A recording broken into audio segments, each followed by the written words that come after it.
நண்பர்கள் அனைவருக்கும் என்னுடைய அன்பான பணிவான வணக்கங்கள். என் பெயர் ஜான். நான் ஒரு குடிநோயாளி. எல்லாம் வல்ல இறைவனோட அருளாலையும் தோழமையில இணைந்து செயல்படுவதால் நான் பெற்றுக்கொள்ளக்கூடிய அனுபவம், தெம்பு, நம்பிக்கையாலையும் இன்னைக்கு ஒரே ஒரு நாள் நான் குடிக்கல, தெளிவாக, மன நிறைவாக, அமைதியாக வாழ என்னாலான எல்லா முயற்சிகளையும் செய்து கொண்டிருக்கின்றேன்.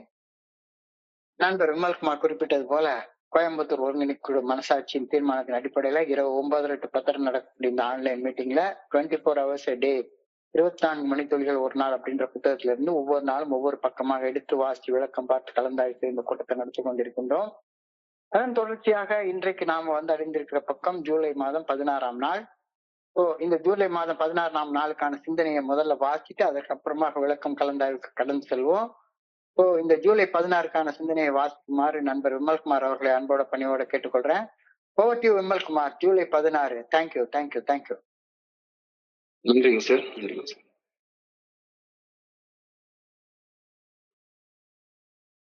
24 மணித்துளிகள் ஒரு நாள், ஜூலை 16. ஏய தோழமையின் இன்றைய சிந்தனை. இறையர் பேராற்றல் உயிருள்ள அனைத்துள்ளும் அருவமாக உள்ளிருந்து இயக்குகின்றது. வாழ்க்கைக்கு ஒரு நோக்கத்தை இறையர் பேராற்றல் வகுத்து வைத்துள்ளது.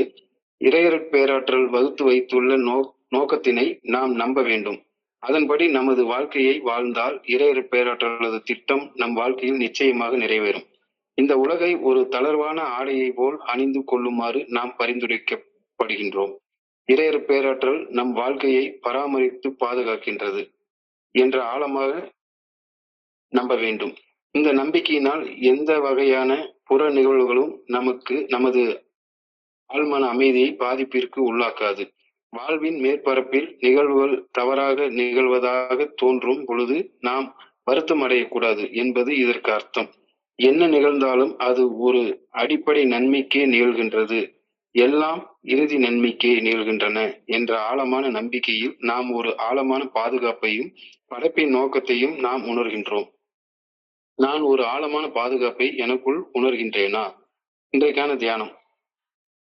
ஒரு பாலை நிலத்தில் பாதுகாப்புடன் இளைப்பாற ஒரு மிகப்பெரிய கற்பாறையின் நிழல் அமைந்து இருப்பது போல வாழ்வின் நிகழும் அனைத்து தீமைகளில் இருந்தும் என்னை பாதுகாக்கும் சக்தியாக இறையர் பேராற்றல் இருக்கின்றது. காலத்தை கடந்து நிலைத்து நிற்கும் கண்மலை எனக்காக உடைந்து நிற்கின்றது. இந்த ஆற்றலின் பின் நான் பாதுகாப்புடன் நான் மறைந்து கொள்ள வேண்டும். புயலுக்கு மத்தியில் இறையர் பேராற்றல் எனது புகலிடமாக இருக்க முடியும். சோதனைகள் மற்றும் தோல்விகள் நிகழும் சமயங்களில் எனக்கு பாதுகாப்பாக இறையர் பேராற்றலின் சக்தி இருக்க முடியும். இந்த ஆற்றலை உணர நான் முயற்சிக்க வேண்டும். அந்த ஆற்றலின் ஆதரவை நான் நாட வேண்டும். அந்த ஆற்றலை நான் ஏற்றுக்கொண்டு பயன்படுத்தவும் வேண்டும்.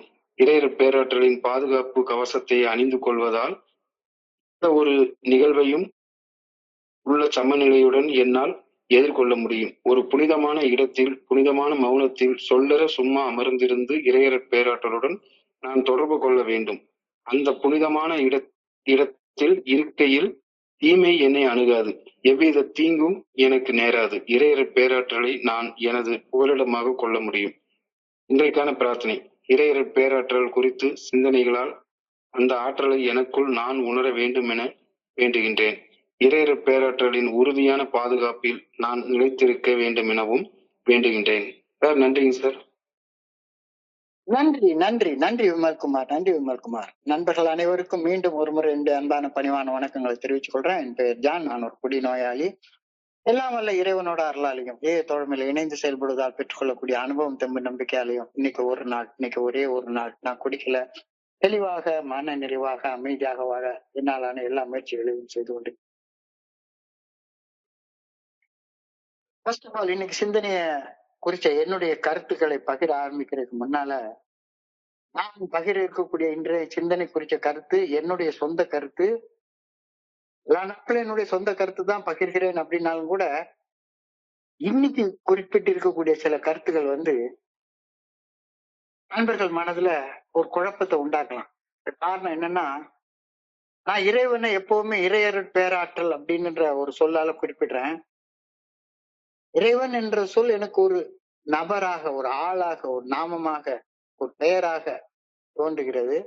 இறையர் பேராற்றல்ன்றது எல்லா உயிர்களையும் பிரபஞ்சத்தையுமே இயக்கக்கூடிய ஒரு பிரபஞ்ச இயக்க சக்தியாக, பிரபஞ்ச இயக்க பேராற்றலாக இருக்குது அப்படின்னு நான் நினைக்கிறேன்.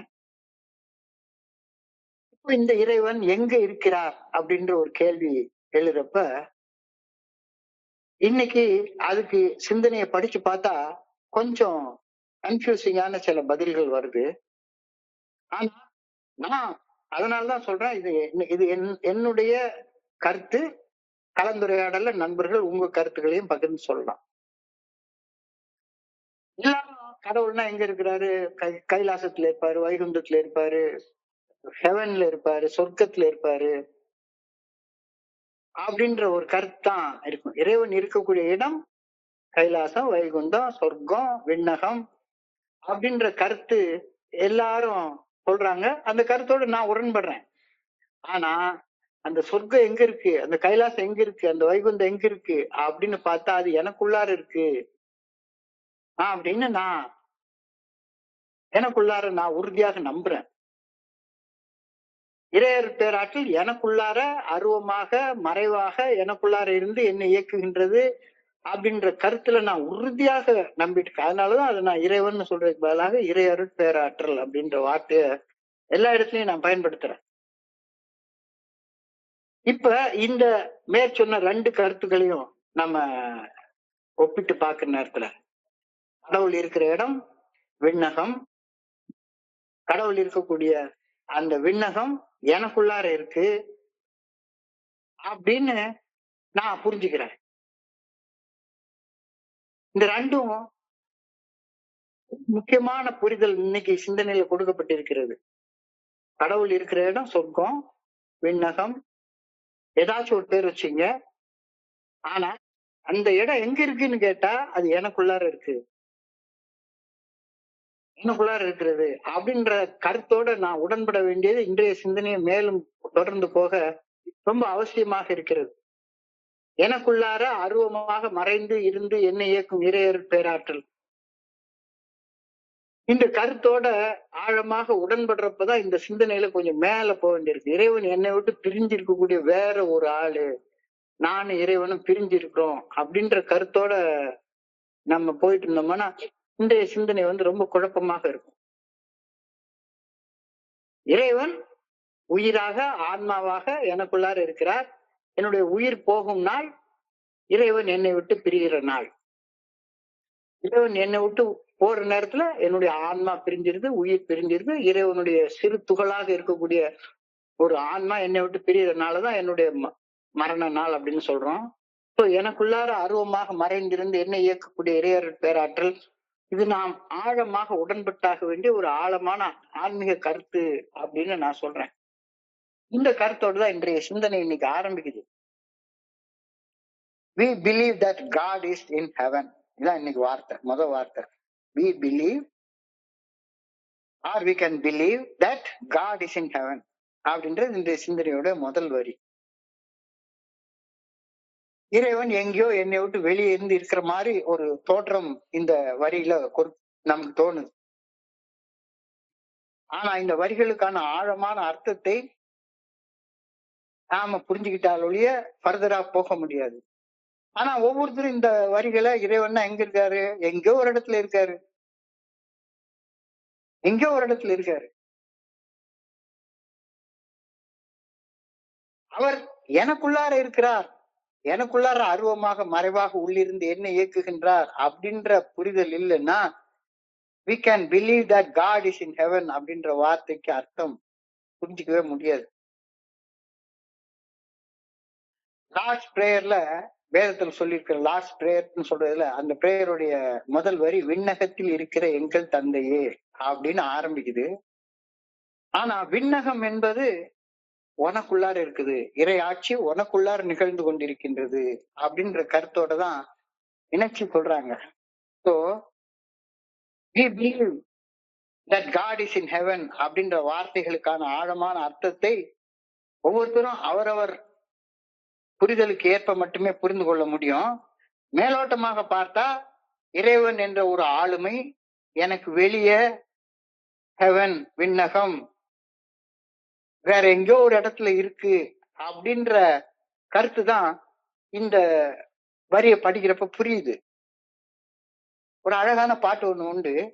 ஆண்டவன் ஒருவன் இருக்கின்றான், அவன் அன்பு மனங்களில் குடியிருந்து அரசாட்சி செய்கின்றான்.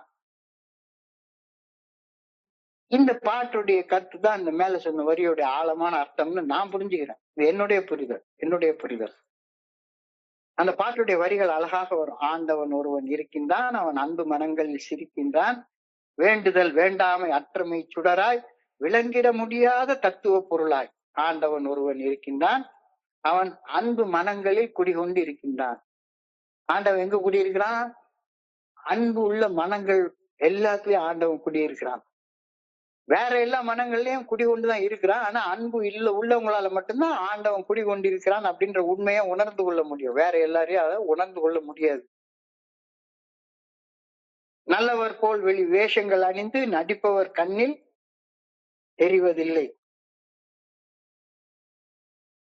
நான் நல்லவன் போல நடிக்கிறதுனால எந்த பிரயோஜனமும் கிடையவே கிடையாது. சோபரா இருக்கேன், சர்வீஸ் பண்றேன், அதை பண்றேன், இதை பண்றேன்.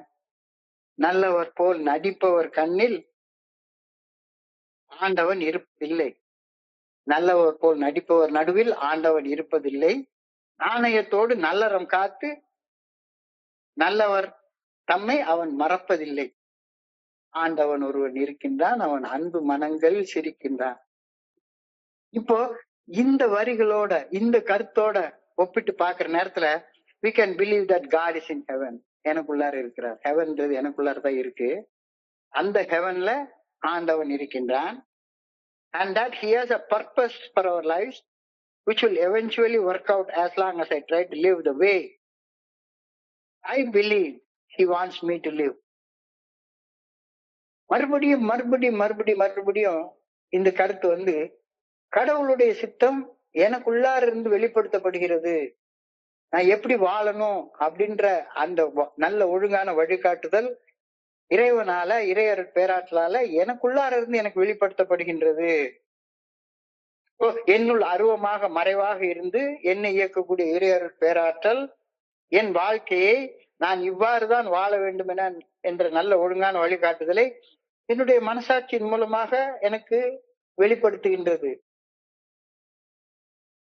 இந்த உண்மையை உறுதியாக நம்பி இறையர் பேராற்றல நல்ல ஒழுங்கான வழிகாட்டுதலுக்கு பணிந்து வாழும் பட்சத்துல இறையர் பேராற்றல் நமக்கென வகுத்து வைத்திருக்கும் வாழ்க்கையில இறைவன் வகுத்து வச்சிருக்கிற நோக்கம் இறுதியாக நிறைவேறும். இல்லைன்னா நிறைவேறாது. மறுபடியும் ரொம்ப எளிமையான உண்மைய ரொம்ப எளிமையா சொல்றாங்க. ஆனா விருப்பம் இல்லைன்னா இந்த உண்மை புரியவே புரியாது. என்னுள் அருவமாக மறைந்து இருந்து என்னை இயக்கும் இறையர் பேராற்றல் நான் வாழ்க்கையை இவ்வாறுதான் வாழ வேண்டும் என்று விரும்புகின்றது. நான் ஒரு நல்ல ஒழுங்கான வழிகாட்டின்படி வாழணும்னு விரும்புது. நான் மனம் போன போக்குல தான் தோண்டித்தனமா வாழ்றத இறையர் பேராற்றல் விரும்புவது இல்லை.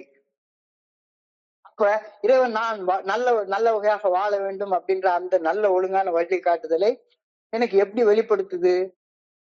என்னுடைய கான்சியன்ஸ் மூலமாக, என்னுடைய மனசாட்சியின் மூலமாக.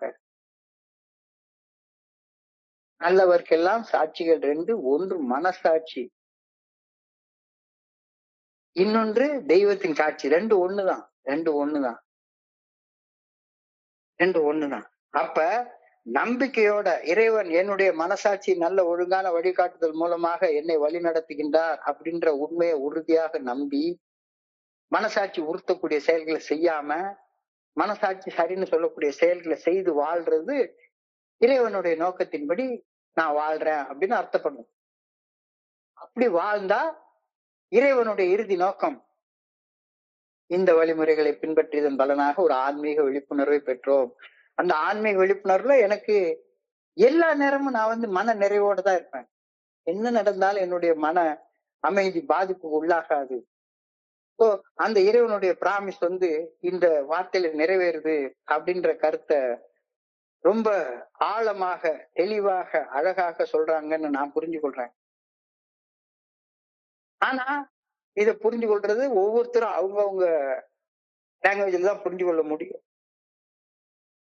நான் எவ்வளவு சொன்னாலும் சரிதான். என்னுடைய ஸ்பான்சி ஒருத்தர் இருக்காரு.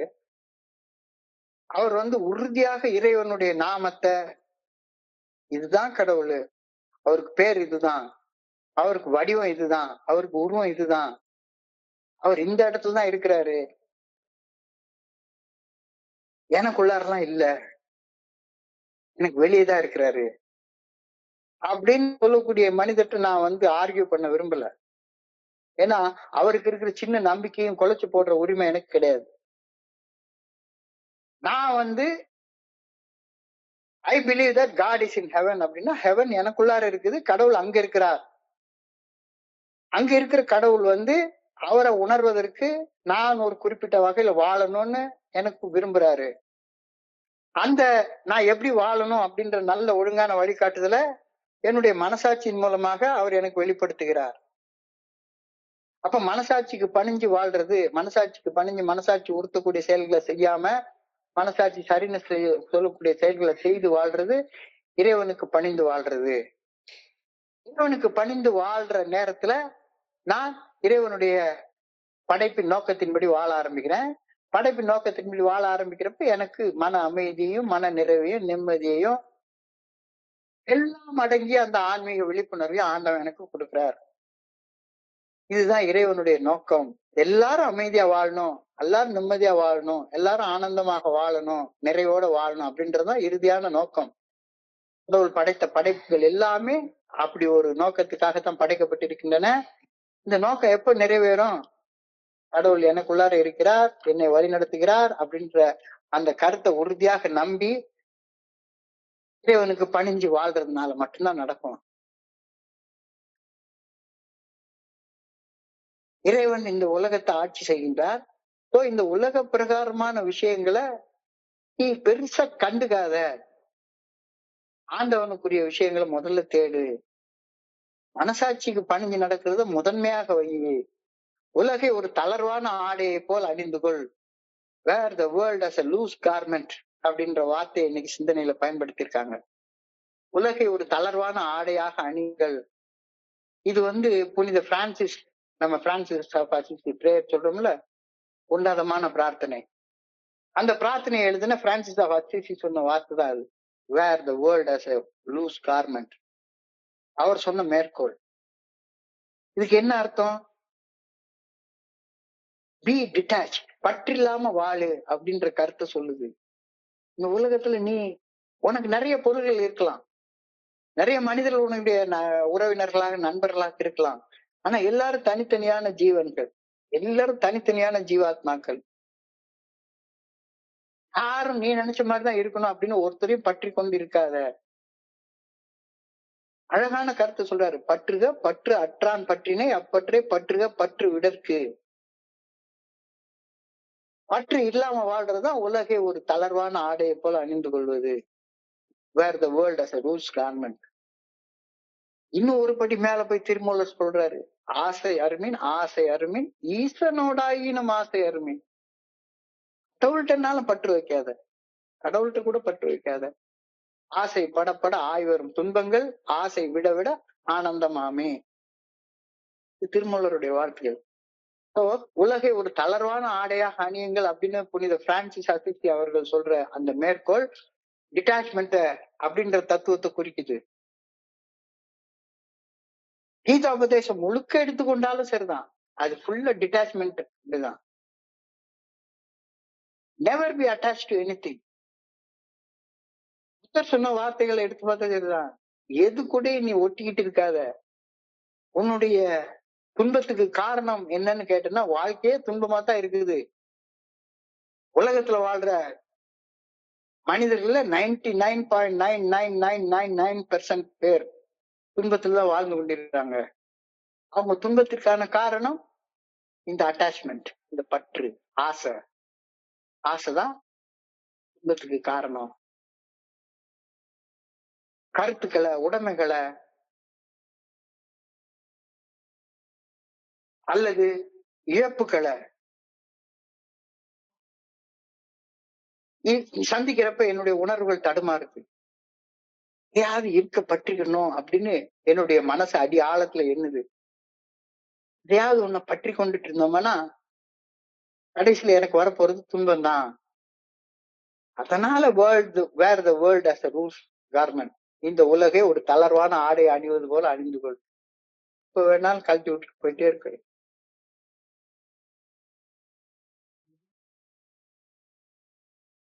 ஸோ இந்த கான்செப்ட், உலகை ஒரு தளர்வான ஆடையை போல் அணிந்து கொள், wear the world as a loose garment அப்படின்ற கான்செப்ட் வந்து நான் அட்டாச்மெண்ட் ஆர் டிட்டாச்மெண்ட், பற்றின்மையை குறிக்குது. ஸோ பற்றின்மையை பத்தி 2 குறளை நம்ம பார்த்தோம். உன்னுடைய கண்ணோட்டம் எல்லாம் பார்த்தோன்னா சரிதான். உனக்கு நேரக்கூடிய சுக துக்கங்கள், பிளஷர்ஸ் ஆர் பெயின்ஸ், எல்லாமே தற்காலிகமானவை, நிரந்தரமானவை கிடையாது அப்படின்ற கண்ணோட்டத்துல வாழ்க்கையை பார்க்க கத்துக்கோ. எனக்கு ஒரு 3 நாளைக்கு முன்னால முதுகுல ஒரு சின்ன கட்டி வந்திருந்தது. ஒரு ஃப்ரெண்டு கிட்ட சொன்னேன். உடனே கட்டி எந்த இடத்துல வந்திருக்குன்னு கேட்டாரு. கட்டி எந்த இடத்துல வந்திருக்கா? முதுகு தண்டுக்கு பக்கத்துல நடு முதுகுல வந்திருக்கு சார். சார் உடனே போய் செக் பண்ணிருங்க, அது ஒரு கேன்சர் கட்டியாக இருக்கலாம். கேன்சர் கட்டியாக இருக்கும்னு சொல்லல, ஆனா ஒரு பாதுகாப்புக்காக உடனே போய் ஒரு பண்ணிருங்க, ஒரு பயாப்சி எடுத்துருங்க. 70 வயசு ஆகி போச்சு, இன்னும் பயாப்சி எடுத்து எங்க அம்மாவுக்கு அதே மாதிரிதான் ஒரு ஆபரேஷன் பண்ணாங்க. ஆபரேஷன் பண்ண டாக்டரே திரும்ப சொல்றாரு, அவங்கள ஆபரேஷன் பண்ணாம விட்டுருந்தா ஒரு 2 வருஷம் 2.5 வருஷம் தானா இருந்திருப்பாங்க. ஆபரேஷன் பண்ணி அவங்களுக்கு கேமோதெரப்பி கொடுத்து அது கொடுத்து இது கொடுத்து போற உயிரை கஷ்டப்படுத்தி அவஸ்தைப்படுத்தி அனுப்பி வச்சதுதான் மிச்சம் அப்படின்னு யாரு ஆபரேஷன் பண்ண டாக்டரே சொல்றாங்க. சோ உனக்கு இப்ப இன்னைக்கு என்னடான்னா அழகா நல்லா சாஞ்சி உட்கார்ந்து இருக்கிறேன், அந்த கட்டி ஒண்ணுமே இல்ல. அப்படியே அது இருந்தாலும் நான் என்ன செய்ய முடியும்? அதுக்காக போட்டுட்டு பெருசா அலட்டிக்கிட்டு இருக்க முடியாதுல்ல.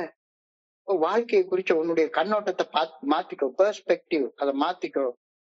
உனக்கு வரக்கூடிய கவலைகள், வலிகள், வேதனைகள், துன்பங்கள், துயரங்கள், பிரச்சனைகள் எல்லாமே நிரந்தரமானவை கிடையவே கிடையாது.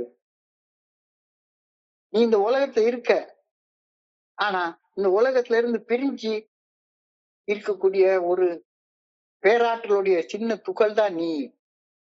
உன்னுடைய உடம்பு, உன்னுடைய உடைமைகள், இத குறிச்சு பெருசா கவலைப்பட்டுட்டே இருக்காத. In the world, not of it. இதுதான் இன்னைக்கான கருத்துடைய ஆழமான சிந்தனை. உலகில இருக்கிறேன், ஆனா இந்த உலகத்தை சாராமல் வாழ்ந்து கொண்டிருக்கிறேன். இலகுவாக இருத்தல், எது வந்தாலும் சரிதான், லைட்டா எடுத்துக்கிறது. யார் என்ன கருத்து சொன்னாலும் சரிதான். போன வாரம் ட்ரெடிஷன் மீட்டிங்ல வந்து நான் பகிர்ந்து கொண்டது, எந்த கருத்தையும் ஆதரிக்கவும் இல்லை, எந்த கருத்தையும் எதிர்க்கவும் இல்லை. நான் ஏன் கருத்து சொல்றேன், அதனாலதான் ஆரம்பத்துல சொன்னேன்.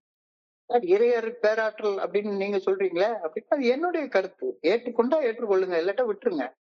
நீங்க இறைவனுக்கு எந்த பேர் வேணாலும் கூப்பிட்டுங்க, ஜீசஸ்ன்னு சொல்லிக்கீங்க, அல்லான்னு சொல்லிக்கீங்க, புத்தர்னு சொல்லிக்கீங்க, அது உங்களுடைய விருப்பம். நான் இறையர் பேராற்றல் அப்படின்னு சொல்றேன். அந்த இறையர் பேராற்றல் எனக்குள்ளார இருக்குதுன்னு நான் சொல்லிக்கிறேன், அவ்வளவுதான். ஸோ இந்த சொல்லிக்கிறதுனால எனக்கு மைண்ட்ஃபுல்லா வாழ முடியுது. கடவுளே எனக்குள்ளார இருக்கிறார், விண்ணகம் எனக்குள்ளார இருக்குது, சொர்க்கம் எனக்குள்ளார இருக்குது, கைலாசம் எனக்குள்ளாரதான் இருக்குது, வைகுண்டம் எனக்குள்ளாரதான் இருக்குது. அதுக்குள்ளார கடவுள் ரொம்ப அரசர் போல எனக்குள்ளார இருந்து ஆட்சி பண்ணிட்டு இருக்கிறாரு. இந்த நிகழ்வரி நிலையில நான் வாழ்ந்து கொண்டிருக்கிறேன். வாழ்க்கையில கணிக்க முடியாத கடினமான தருணங்களை எதிர்கொள்ளும் போது நிச்சயமாக ஒரு நண்பர் வந்து ஒரு கட்டி இருக்கிறத சொன்ன உடனே மெடிக்கல் லைன்ல உள்ளவங்க எல்லாம் தெரியும், கேன்சர்ன்றது எவ்வளவு மோசமான ஒண்ணு, 70 வயசுல எல்லாரையும் தாக்கக்கூடிய ஒரு விஷயம்தான். வாழ்க்கையில கணிக்க முடியாத கடினமான தருணங்களை எதிர்கொள்ளும் போது அந்த ரெசிலியன்ஸ் எனக்கு இருக்கணும். மீள்திறனையும் உள்மன அமைதியை மேம்படுத்துவதற்காக இந்த சொற்றொடர் கூடப்பட்டிருக்கிறது, wear the world as a loose garment. உலகை ஒரு தளர்வான ஆடையை போல அணிந்து கொள் அப்படின்ற சொற்றொடர் பயன்படுத்தப்படுகின்றது. நிச்சயமா வாழ்க்கையில கணிக்க முடியாத தருணங்கள் எத்தனையோ வந்துகிட்டே தான் இருக்கும். இவன் இந்த மாதிரி பேசுவான், இந்த மாதிரி திட்டுவான், வாய மூடிட்டுன்னு சொல்லுவான், வெளியே போன்னு சொல்லுவான், அப்படின்ற தருணங்கள்லாம் வரத்தான் செய்யும். வாழ்க்கையின் கணிக்க முடியாத தருணங்கள், கடினமான தருணங்களை நேர்கொள்ளும் போது உடனடியாக அந்த தருணங்கள்ல இருந்து மீண்டு வர்றதற்கான திறமை, என்னுடைய உள்ள சமநிலை பாதிக்கப்படாத இருக்கக்கூடியது, உள்ளத்துடைய அமைதி பாதிக்கப்படாம இருக்கிறதுக்கு இந்த வார்த்தையை நினைவா வச்சுக்கோ. Wear the world as a loose garment. இதுக்கு என்ன அர்த்தம்? That this means that nothing should seriously upset us because we have a deep abiding faith that the good orderly direction of God will always take care of my hardship. That means nothing should seriously upset us because we have a deep abiding faith that the good orderly direction of God will always take care of us. இந்த உலகத்துல என்ன சுத்தி எனக்கு புறத்தே நிகழக்கூடிய என்ன நிகழ்வு நிகழ்ந்தாலும் சரி, என்ன செயல் நடந்தாலும் சரி, அது என்னுடைய ஆழமான அமைதியையும் என்னுடைய உள்ள சமநிலையையும் பாதிக்க நான் அனுமதிக்கவே கூடாது.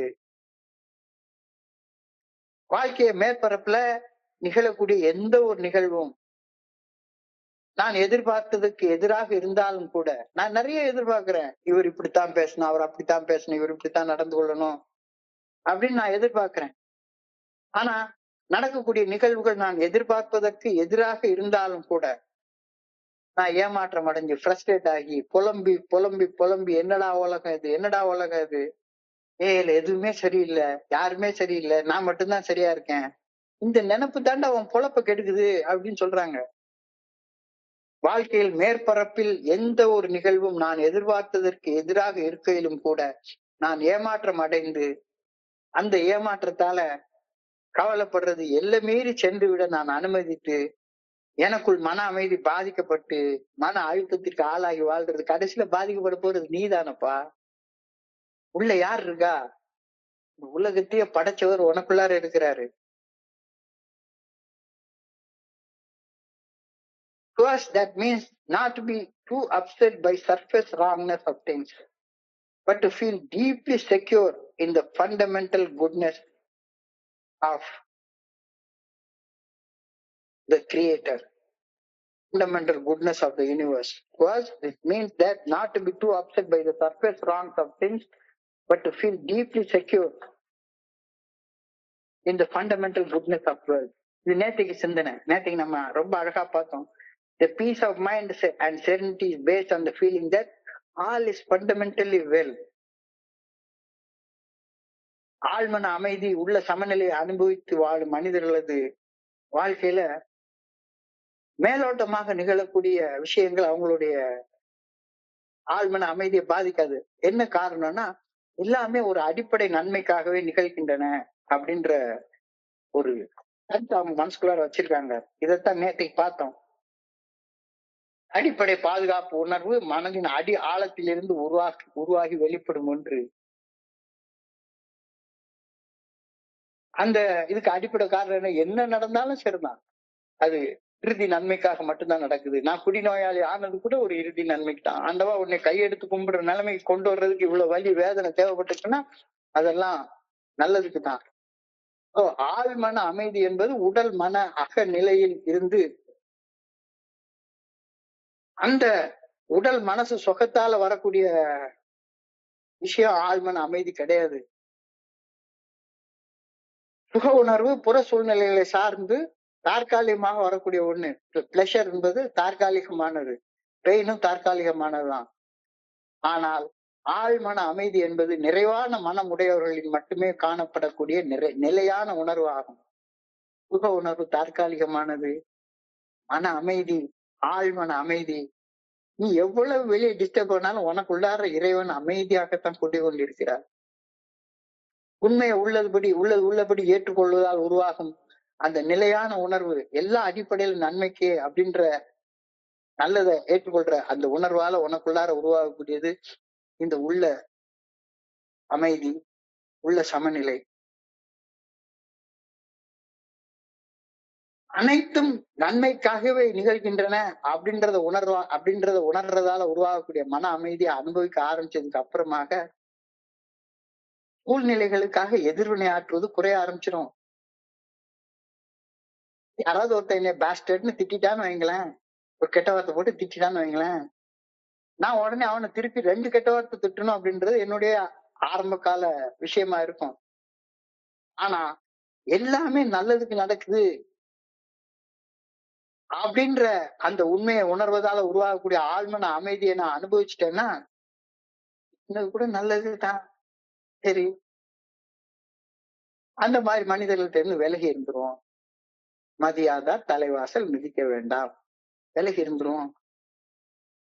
நிகழ்காலத்துல என்ன செய்யணும், என்ன செய்யக்கூடாது அப்படின்றது தெளிவாக புரிய ஆரம்பிப்போம். எப்ப all is well, all is fundamentally well அப்படின்ற மைண்ட் வந்தா தான் அது புனிதமான மௌனத்துல, புனிதமான இடத்துல, சொல்லற சும்மா அமர்ந்திருப்பது கூட அமர்ந்திருப்பதால கிடைக்கக்கூடிய அந்த மைண்ட்ஃபுல்னஸ் அண்ட் மெடிடேஷனால வரக்கூடியது. Separate the surface from the substance. ஆழ்மன அமைதியையும் வெளிப்புறத்துல நகரக்கூடிய விஷயம் முடிச்சு போடவே போடாத. அது வேற, இது வேற. நேற்றுக்கு இதே கருத்து சொல்லியிருந்தாங்க. உலகை ஒரு தளர்வான ஆடையாக அணிந்து கொண்டால் நிலை மாறும். கடினமான சூழ்நிலைகளிலேயும் நிலை குலையாம வாழ்றது சாத்தியப்படும்.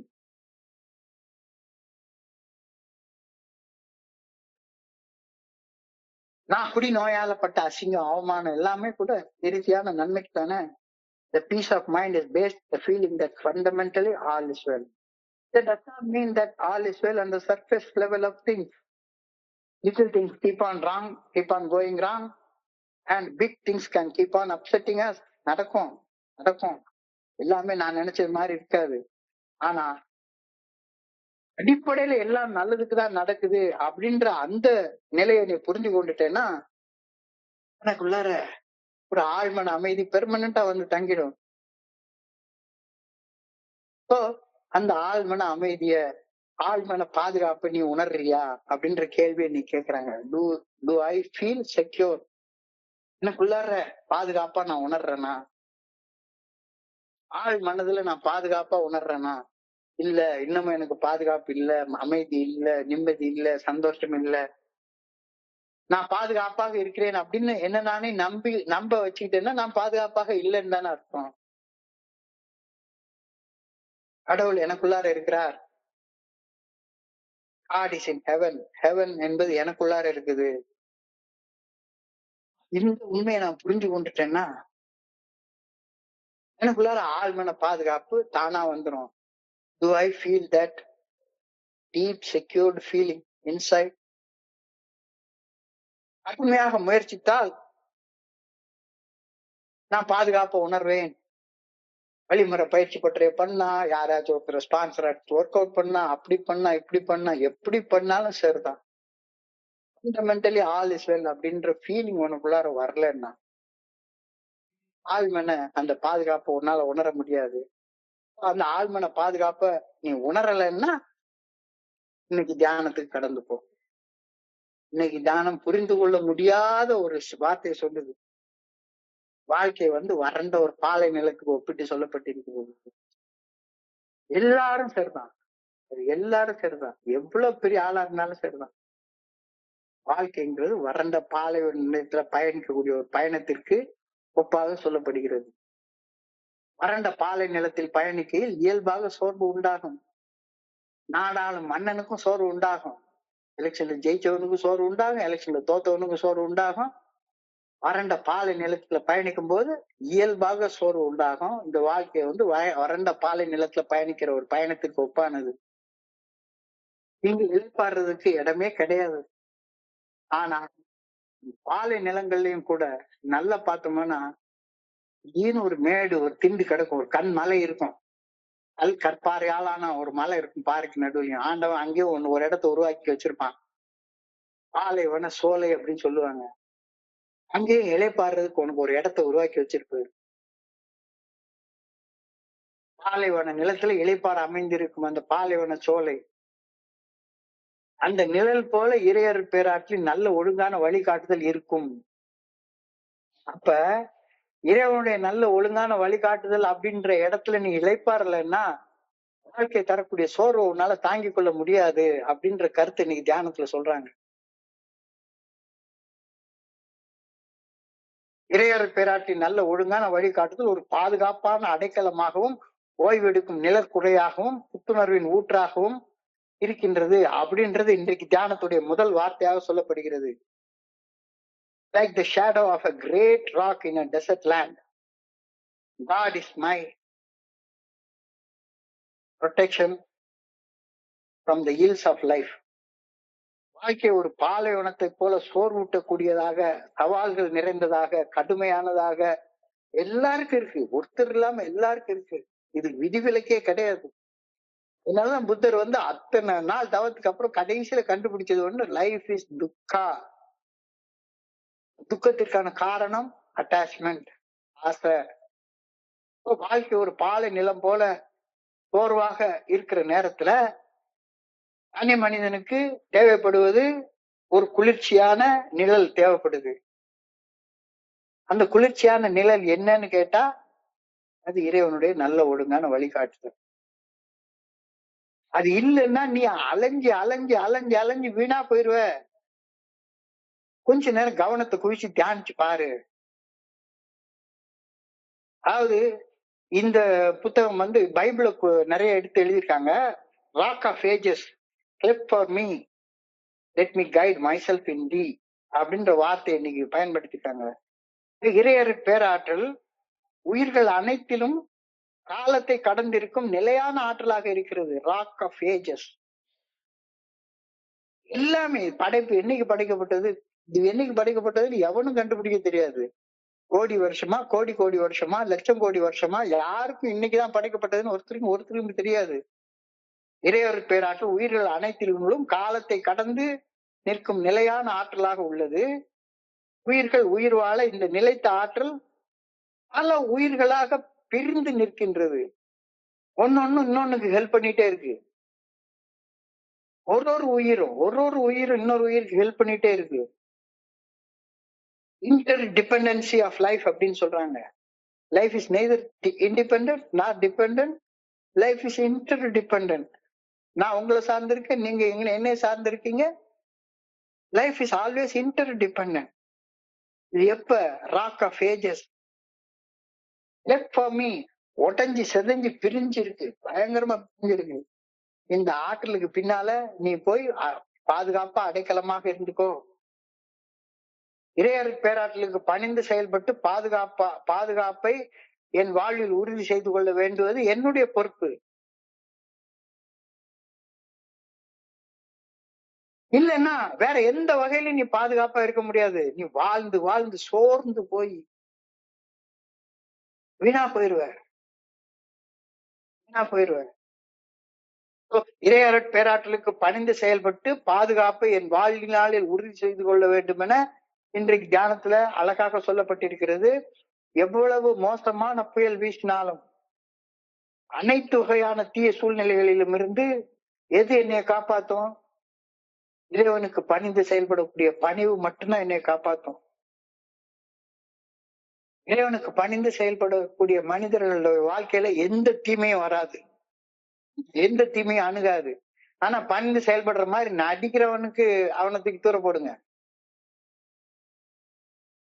புற அடையாளங்களை வச்சு தன்னை ஆன்மீகவாதியாக காட்டிக்கொள்ளக்கூடிய மனிதர்கள் இதுக்கு அவங்கள பத்தி பேசவே இல்லை. என்னுடைய வாழ்க்கைக்கான பாதுகாப்பு ஒரே இதுலதான் இருக்கு. எல்லாருடைய வாழ்க்கையும் அப்படிதான். மனிதனாக பிறந்த அத்தனை பேருடைய வாழ்க்கையும் பாலை நிலத்துல பயணிக்கக்கூடிய பயணத்திற்கு ஒப்பானதுதான். அந்த பயணத்துல பாலைவன சோலையாக பல இடங்கள் எனக்கு கொடுக்கப்பட்டிருக்கிறது. அந்த பாலைவன சோலைகள் தான். அதுல இளைப்பாறணும்னா நான் இறைவனுடைய நல்ல ஒழுங்கான வழிகாட்டுதலை நம்பி அதற்கு பணிந்து செயல்பட்டா மட்டும்தான் அந்த இளைப்பாறுதல் எனக்கு கிடைக்கும், பாதுகாப்பு கிடைக்கும். The good orderly direction of God can be my shelter from the storm. எவ்வளவு பெரிய புயல் அடிச்சாலும் சரிதான், எவ்வளவு பெரிய புயல் அடிச்சாலும் சரிதான், அந்த புயலுக்கு மத்தியில நான் செத்து போயிருமோன்ற பயம்லாம் வேண்டவே வேண்டாம். புயலுக்கு புகலிடமாக கண்மலை போல ஒரு பெரிய ஆற்றல் உனக்கு இருக்கு. இதுக்கு பின்னால போய் பாதுகாப்பா அடைக்கலமாக இருந்துக்கோ. அனைத்து தோல்விகளின் மத்தியிலும்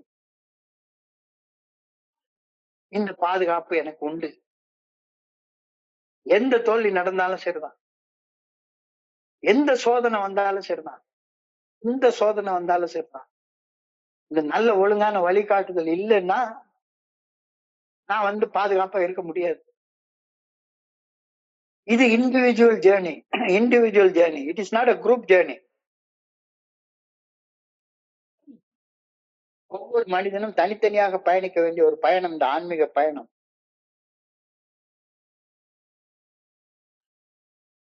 I must try to feel his divine power. இது உன் வேலை. You must try to feel his divine power. Call on it, accept it and use it. So இந்த டிவைன் சக்தி எங்க இருக்கு? உனக்குள்ளார இருக்கு. உள்ள போ, உள்ள போ, உள்ள போ. நிகழ்காலத்துல உனக்குள்ளார இந்த சக்தி இருக்கு, ஆற்றல் இருக்கு. கால் ஆன் இட், அந்த சக்தியை ஏற்றுக்கொள்ளு. அந்த சக்தியை பயன்படுத்தி இளைப்பாறுதலோட வாழு. இறையர் பேராற்றின் நல்ல ஒழுங்கான வழிகாட்டு திரும்பி வாழ்வதால் கிடைக்கவல்ல ஆற்றலை நான் உணர வேண்டும். அந்த ஆற்றலை நான் நாட வேண்டும். அந்த ஆற்றலை பின்பற்றி வாழ வேண்டும். இறையர் பேராற்றின் நல்ல ஒழுங்கான வழிகாட்டுதலுக்கு பணியும் பாதுகாப்பு கவசத்தை நான் அணிந்து கொள்ளும் போது எந்த தீமையும் என்னை அணுகாது. எவ்வித தீமையாலும் நான் பாதிக்கப்பட மாட்டேன். Armed with the power of God, I can face anything. I can face anything. நான் செய்ய வேண்டியதெல்லாம் எனக்கென ஒரு புனிதமான இடத்தை தேர்ந்தெடுத்து கொண்டு அந்த புனிதமான இடத்துல புனிதமான மௌனத்துல சொல்லற சும்மா அமர்ந்திருந்து இறையர் பேராற்றலுடன் எனக்கு ஏற்கனவே இருக்கும் உள்ளார்ந்த தொடர்பை உணர்ந்து மேம்படுத்திக் கொள்றது மட்டும் நீ செய்ய. உனக்கு இலைப்பாற இடம் உண்டு. வாழ்க்கை பாலைவனம் தான், ஆனா அதுல உனக்கு பாலைவன சோலைகள் உண்டு. அதுதான் நீ உருவாக்கி வச்சிருக்கிற புனிதமான இடம். புனிதமான இடத்துல அவ்வப்போ போய் சார்ஜ் போட்டுக்கோ. Each day seek safety in God's secret place in communion with Him. இதான் நீ செய்ய வேண்டியது. உனக்குன்னு ஒரு புனிதமான இடத்தை உருவாக்கி வச்சுக்கோ. அந்த புனிதமான இடத்துல நீ சோர்வாக பாலைவனத்துல பயணிக்கிற மாதிரி உள்ள நேரத்துல எல்லாம் போய் உட்காரு. சொல்லற சும்மா அமர்ந்திரு. ஆட்டோமேட்டிக்கா சார்ஜ் ஆவ. இறைவனது நல்ல ஒழுங்கான வழிகாட்டுதலுக்கு பணிந்து செயல்படும் பணிவால் தீமை என்னை நெருங்க கூட செய்யாது. இறையர் பேராற்றலுடன் நான் எப்பொழுதும் அடைக்கலம் பெற முடியும். I can be never touched by evil or seriously harmed by any evil. God is my refuge. என்ன கடவுள் எனக்கு அடைக்கலமாக இருக்கிறார். கடவுள்கிட்ட அடைக்கலம் நாடலைன்னா always you are vulnerable for being harmed. So I pray that I may find a heaven in the thought of God. இறையர் பேராற்றல் குறித்த சிந்தனை அந்த ஆற்றலை எனக்குள் நான் உணர வேண்டும் என வேண்டுகின்றேன். கடவுளை பற்றி சாதாரண சிந்தனைகள்ல எப்பவுமே நிறைஞ்சிரு. சிந்தனை செய் மனமே, செய்தால் தீவினை அகன்றிடுமே. யார் அந்த இறையர் பேராற்றல எப்பவுமே சிந்தனை செய்த வண்ணம் இரு. அந்த ஆற்றல் உனக்கு கொடுக்கப்படும். I pray that I may abide in that strong tower, strongly guarded. இறையர் பேராற்றலின் உறுதியான பாதுகாவல நான் நிலைத்திருக்க வேண்டும் என இறைவா உண்மை பணிவுடன் வேண்டிக் கொள்கின்றேன் அப்படின்ற கருத்தை சொல்லி இன்னைக்கு சிந்தனை முடிக்கப்பட்டிருக்கிறது. சோ இந்த சிந்தனையை சுருக்கமாக ஒரு 2-3 நிமிடங்கள்ல பார்ப்போம்.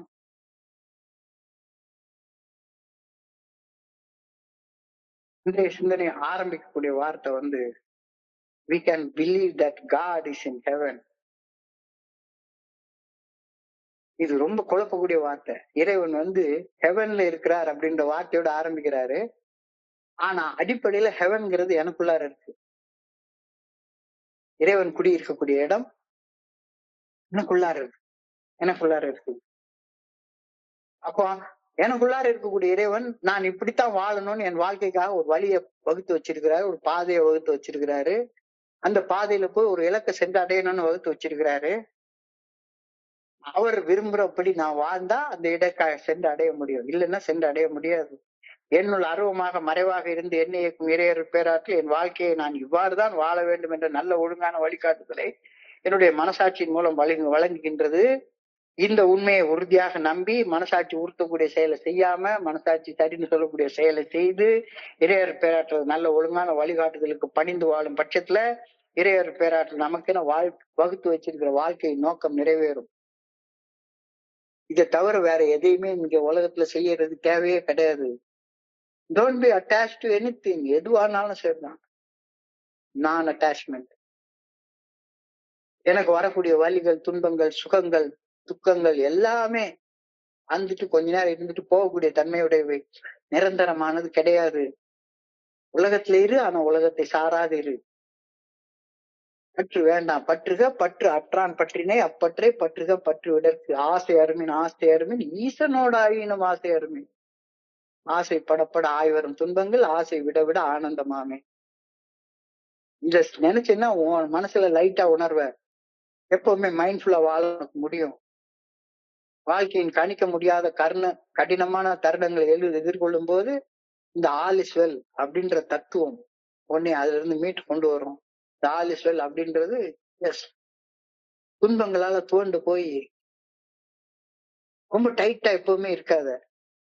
வேர் the world as a loose garment. அப்படி லூஸ் கார்மெண்டா நீ வாழ்ற நேரத்துல ஒரு ஆள் மன பாதுகாப்பு உனக்கு கொடும்.